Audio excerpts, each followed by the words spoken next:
please implement SIR in Andhra Pradesh. That is our request. That is the request we put across to the Election Commission. And we want it to be, you are also the government. You are also the government in the state. Did you forget that? You are not in the opposition. So you must be doing something wrong then. So you must be doing something wrong in Tamil Nadu. I think you forgot. You're already thinking that you lost the election. Don't think you already lost the election. There's 6 months time. So we want the BLOs to be trained, so that from all the parties, we want them to be involved in this whole process. We're not just saying that bring one party BLOs and do it. Bring all of them, so it becomes transparent.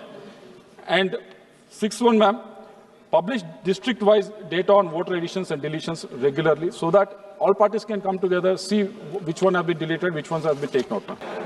And they have every right to express the grievances. But I also wished wholeheartedly that they will express the achievements that we could, as a country, we could do in the last 75 years as well, with regards to the electoral process.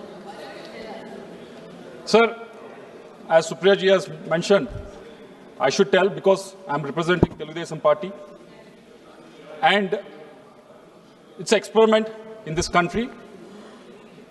It's a beautiful experiment that happened. In 1982, in the month of March, Telugu Desam Party was formed. Unlike now, unlike today, where you have newspapers, social media, and television channels, back in that 1982, they were not there. And the elections was in 1983 January. So it was only 9 months time Telugu Desam Party had. N.T. Ramarao garu went ahead, announced his party. And the most interesting thing was, because it was a new party, it didn't have the symbol also. So Telugu Desam Party in its first election went into the electoral process without having an official symbol. Sir, the interesting fact is, out of 293 constituencies in United Andhra Pradesh, Telugu Desam contested 287 constituencies. And out of these 14 constituencies, they didn't have a proper symbol also. And Telugu Desam Party was victorious in 203 constituencies. And even in the parliament seats also, out of 42, Telugu Desam could win 30 seats. Well, in 1983, yeah. So when the party didn't have official symbol, when party didn't have enough time to campaign, still the voters have come forward and voted in favor of Telugu Desam Party and brought it to the into the power, sir. Why I'm telling you this is, this shows the intelligence and wisdom of Indian electorate.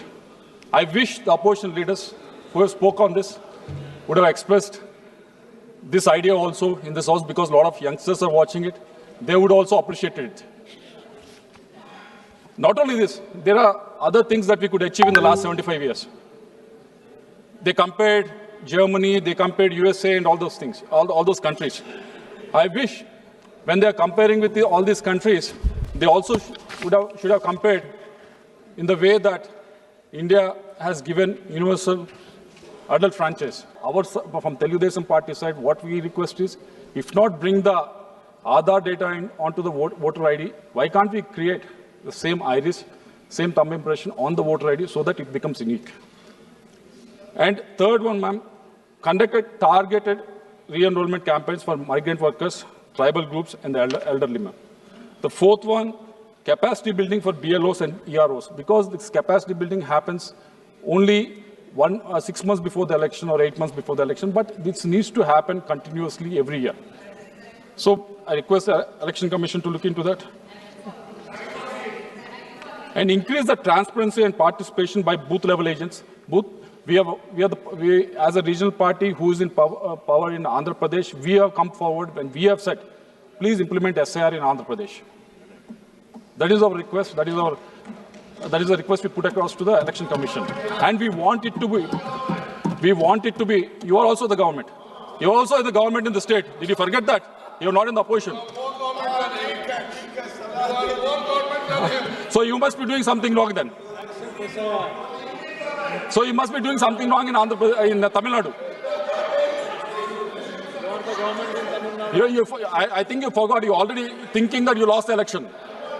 Don't think you already lost the election. There's 6 months time. So we want the BLOs to be trained, ma'am, so that from all the parties, we want them to be involved in this whole process. We're not just saying that bring one party BLOs and do it. Bring all of them so it becomes transparent. And 6th one, ma'am, publish district-wise data on voter additions and deletions regularly so that all parties can come together, see which one have been deleted, which ones have been taken out, ma'am.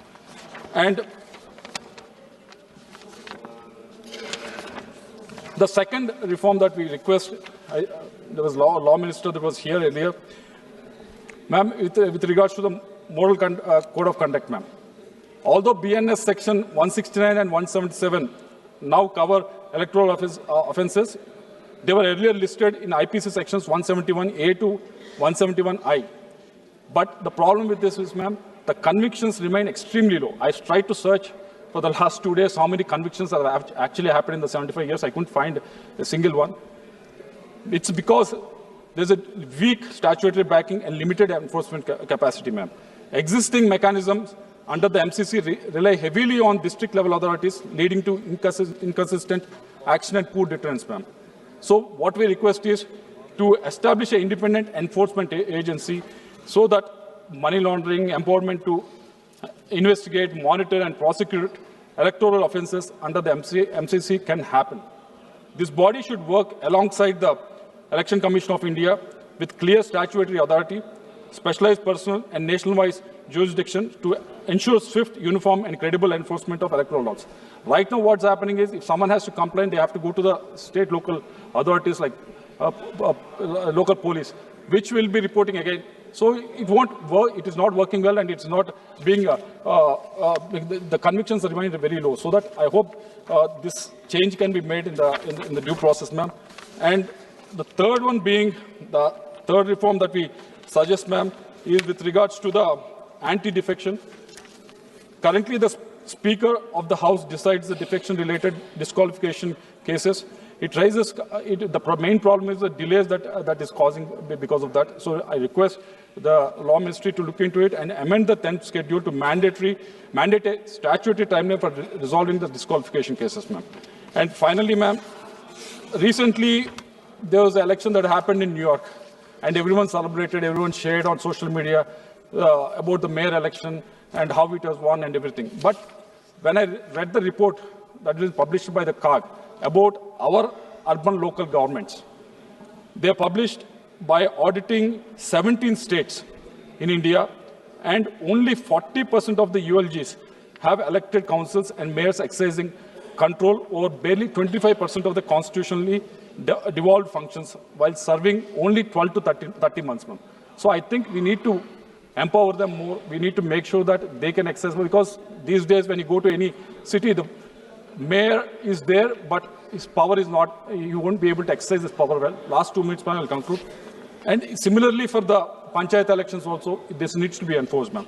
And last and final recommendation is with regards to that fixing the tenure of the state election commissioner for 5 years. Because in the previous term in Andhra Pradesh, between 2019 to 24, when previous state election commissioner wanted to conduct these panchayat elections and mayor elections in the state, that then government said arbitrarily cut short his 5-year term to three-year term. So the process couldn't go ahead, ma'am. There was an arbitrary decision that was made and made that elections delayed. The ones that have really suppressed was the citizens of the state, ma'am. So I request to amend Article 243 of Part 9A of the Indian Constitution so that this, to strengthen the functioning of the State Election Commission, this will actually, I'm not asking you to encroach upon the federal structure of it, but define a guidelines to that so that the State Election Commission can function independently in the states and also strengthen the electoral process in the state governments also, ma'am. So with these suggestions, we are all here for maybe for a few years as MPs. Maybe some lucky ones will be here for maybe decades. But the ones that will stay here are the ones that will stay here are the institutions, ma'am. Institutions, we need to support them. We need to strengthen them. That is what we should work here. That is what we should be discussing about here. Instead of demeaning these institutions, we should be working towards strengthening them, ma'am. I hope all parties will come together, come forward and put the proposals on how to strengthen the Election Commission as an institution rather than demean it, ma'am.